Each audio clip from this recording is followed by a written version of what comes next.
실화에서는 태풍이 원양어선의 안전화를 싣는데 성공한 것으로 보이는데요.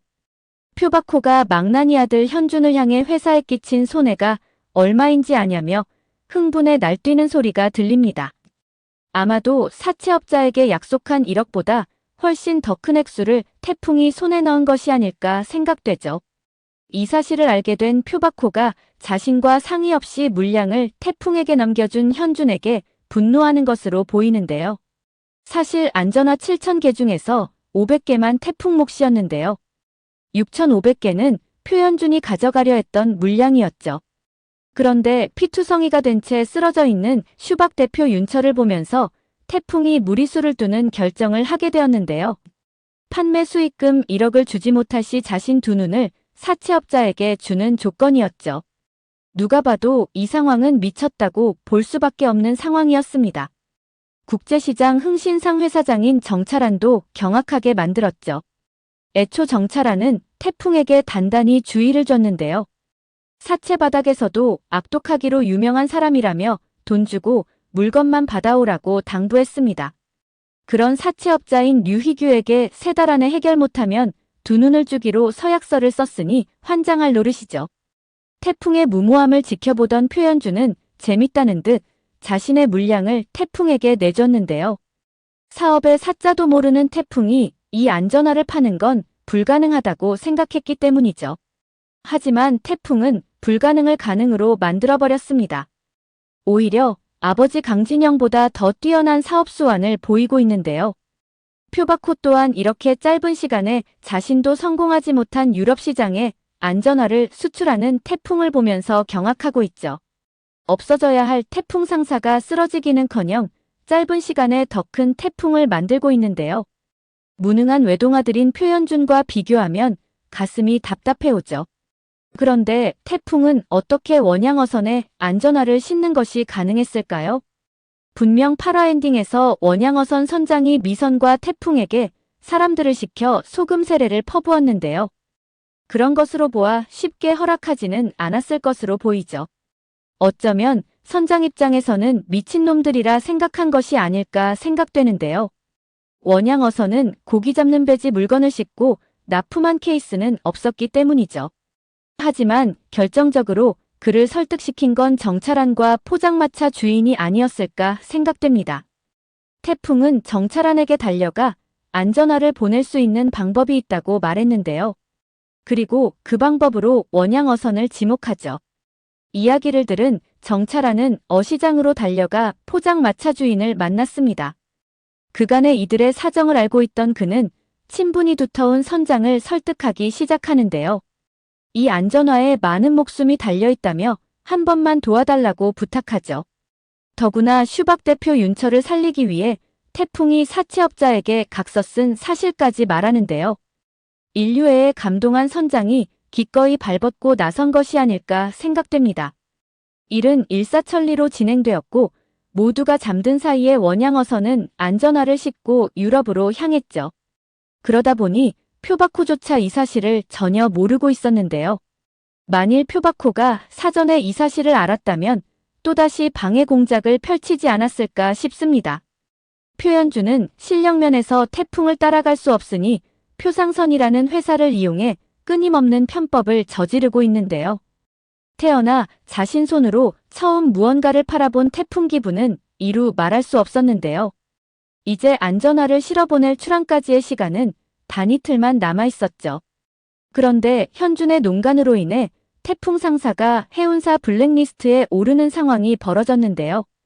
그러다 보니 선적을 앞둔 배에서 안전화 적재를 거부한 것입니다. 이것으로 표현주는 태풍이 끝났다고 생각했는데요. 하지만 이것이 시작이었던 것이죠. 태풍은 업체에서 받은 1억 원을 가지고 사채업자인 류희규를 찾아가는데요. 사실 3달 만에 1억 원을 벌었다는 사실에 놀란 건 그였죠. 자신이 잘못 본 건 아니었음을 인정하는데요. 살아있는 눈빛에서 보통 놈이 아니라는 걸 알아봤다며 언제든 도움이 필요하면 말하라고 하죠. 더 이상 윤철을 괴롭히지 말라고 경고하는데요. 류희규 앞에서 자신이 쓴 신체 포기각서를 찢어버리죠. 그리고 한 가지 부탁을 하는데요. 비열한 자식의 농간으로 인해 태풍 상사가 해운사 블랙리스트에 올라 있다며 해명해달라고 부탁하죠. 류희규는 1초의 망설임도 없이 흔쾌히 응하며 블랙리스트 건도 잘 해결될 것으로 보입니다. 예고편에서는 안전화 수출에 성공한 태풍 상사가 이번엔 헬멧 수출을 준비하는 듯 보이는데요. 태풍과 미선이 거래처를 뚫기 위해 태국으로 향하는 듯 보이죠. 이번 수출 성공으로 반가운 얼굴이 다시 합류한 듯 보이는데요. 태풍이 가장 힘든 상황에서 표상선에 원단을 팔 수 있게 만들어준 것이 바로 고마진이었죠. 당시 미선은 반품 계약서에 단위가 적혀있지 않아 미터를 야드로 착각하게끔 만들었는데요. 하 실장에게 이 정보를 넘겨주고 반품을 하게끔 유도한 사람이 고마진입니다. 심지어 하 실장에게 받은 돈과 진영이 남겨준 통장까지 태풍에게 모두 돌려주는 의리를 보여줬는데요. 가족을 먹여 살려야 하는 현실적인 부분 때문에 어쩔 수 없이 태풍 상사를 떠났지만 마지막까지 의리를 지킨 사람이 바로 고마진이죠. 머지않아 태풍 상사에 몸담았던 직원이 모두 복귀하게 되지 않을까 생각됩니다. 이번 수출 아이템으로 헬멧을 선택한 건 베트남이나 태국 등에서는 이동수단으로 오토바이를 많이 사용하기 때문인데요.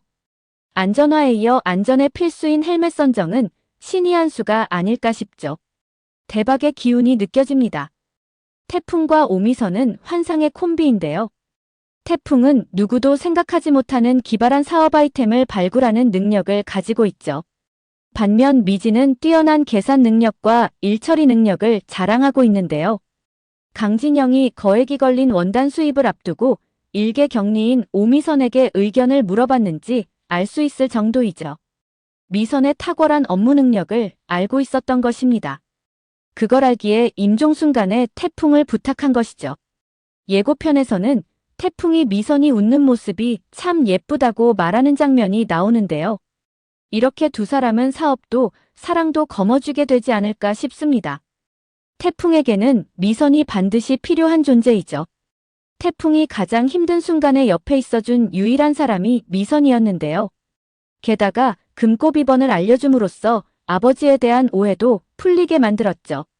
사실 가장 큰 건 미선이 없었다면 태풍이 회사에 들어올 생각도 태풍 상사를 다시 일으켜 세울 생각도 할 수 없었는데요.